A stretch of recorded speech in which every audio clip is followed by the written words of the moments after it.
जय हिंद दोस्तों, स्वागत है इस वीडियो में। दोस्तों, इससे पहले के वीडियो में मैंने जल संसाधन, मिट्टी संसाधन और जो भी हैं खनिज संसाधन या तो फिर भारतीय संसाधन, इन सभी प्रश्नोत्तर को मैंने सोल्व किया है।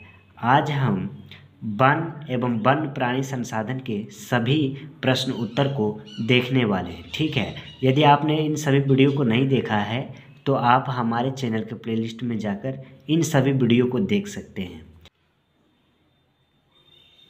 तो पहला प्रश्न है कि बिहार में वन संपदा की वर्तमान स्थिति का वर्णन कीजिए। यानी कि बिहार में अभी वर्तमान समय में जो वन का विस्तार है उसके बारे में वर्णन करना है। तो आपको यहाँ लिखना है कि बिहार विभाजन के बाद वन विस्थापन में यानी कि वन के विस्तार में बिहार राज्य दैनिक स्थिति आ गया है, क्योंकि वर्तमान बिहार में अधिकतर भूमि कृषि योग्य है। केवल 6,769.14 हेक्टेयर में वन क्षेत्र बचा हुआ है। यह भौगोलिक क्षेत्र का मात्र 7.1% है। वैसे तो बिहार के 38 जिलों में से 17 जिलों में वन क्षेत्र समाप्त हो गया है। पश्चिम चंपारण, मुंगेर, बांका, जमुई, नवादा, नालंदा, गया, रोहतास, कैमूर और औरंगाबाद जिलों में वन की स्थिति कुछ बेहतर है, यानी अच्छा है, जो 3700 वर्ग किलोमीटर में फैला हुआ है। ठीक है, आपको यही लिख देना है। और दूसरा नंबर प्रश्न है कि वन विनाश के 2 कारकों को लिखिए। यानी कि वन किस कारण से विनाश हो रहा है, उनके 2 कारक को लिखना है, यानी 2 कारण को लिखना है।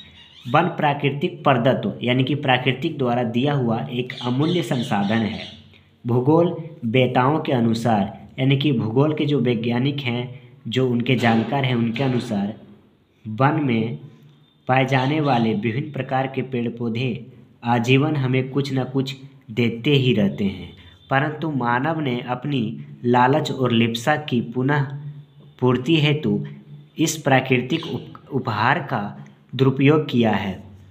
वन विनाश के प्रमुख कारण इस प्रकार हैं। पहला, कि बढ़ती जनसंख्या के लिए भोज्य पदार्थ यानी कि भोजन प्राप्त के लिए जो पदार्थ होते हैं। दूसरा, आवासीय शिक्षा।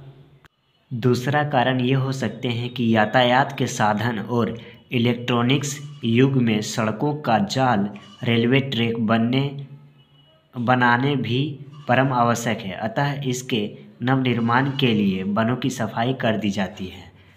ठीक है, तीसरा प्रश्न है कि वन के पर्यावरणीय महत्व का वर्णन कीजिए। यानी कि वन के पर्यावरणीय महत्व यानी कि पर्यावरण में वन का क्या महत्व है, इसकी वर्णन करना है। ठीक है, तो वन मानव सभ्यता और विकास का सर्वप्रथम जरिया है।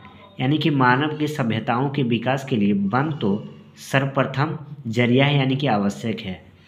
आदिकाल से ही वन और वन में पाए जाने वाले विभिन्न प्रकार की वस्तुओं का सदुपयोग करते आ रहे हैं।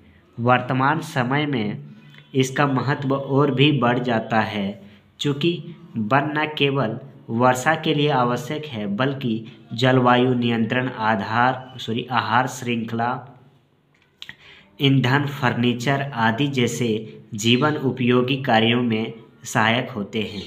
यदि 33% क्षेत्र में भौगोलिक दृष्टिकोण से वन रहे तो समय पर वर्षा, मिट्टी अपरदन पर रोक एवं अन्य आपदाओं को कम करने में सहायक सिद्ध होती है। ठीक है, चौथा नंबर प्रश्न है कि वन जीवन के हार्स के 4 प्रमुख कारकों का उल्लेख कीजिए। वन जीवों के हार्स के 4 प्रमुख कारकों का उल्लेख कीजिए, यानी वर्णन कीजिए। तो वन जीवों के हार्स के 4 प्रमुख कारण इस प्रकार हैं। पहला, वन जीवों के हार्स का सबसे बड़ा कारण वृक्षों की अंधाधुंध कटाई यानी कि लगातार कटाई, जिससे इसका आवास छिन गया और वे बेघर हो गया, यानी कि बिना घर का हो गया। ठीक है, दूसरा कारण है कि पालतू पशु के द्वारा नियंत्रित चारण एवं विभिन्न तरीके से वन संपदा का दोहन हुआ, जो वन जीवों के ह्रास एवं लुप्त होने का कारण है। तीसरा कारण है कि रेलवे मार्ग, सड़क मार्ग निर्माण, औद्योगिकरण विकास एवं नगरीकरण, यानी कि घर उर का बनना जो होता है ना उसे कहते हैं हम नगरीकरण।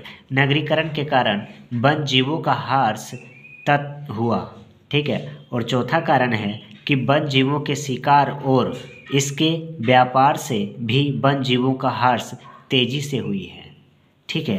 5वां नंबर में प्रश्न है कि वन और वन जीवों के संरक्षण में सहयोगी रीति रिवाजों का उल्लेख कीजिए। तो आपको आंसर में लिखना है कि वन एवं वन जीवों के संरक्षण में आदिकाल से ही हमारे देश में अनेक रीति रिवाज चलते आ रहे हैं। आज भी उनमें से कुछ हमारे देश में अपना अस्तित्व बनाए हुए हैं। न केवल रीति रिवाज बल्कि भावनात्मक जुड़ाव भी इसके साथ रहा है, ठीक है। तो तीन वो कारण भी लिख देंगे, जैसे एग्जाम्पल गाय को हम लोग हिंदू धर्म में सबसे अधिक महत्व देते हैं और इनकी पूजा भी करते हैं। दूसरा, आंवला, नीम, पीपल, बरगद, तुलसी आदि वृक्षों की पूजा की जाती है। तीसरा कारण, वन और वन जीवों के लिए संरक्षित वृद्धि के समय यानी जिस समय वृक्ष बड़ा होता है उस समय जंगल में लोग नहीं जाते हैं।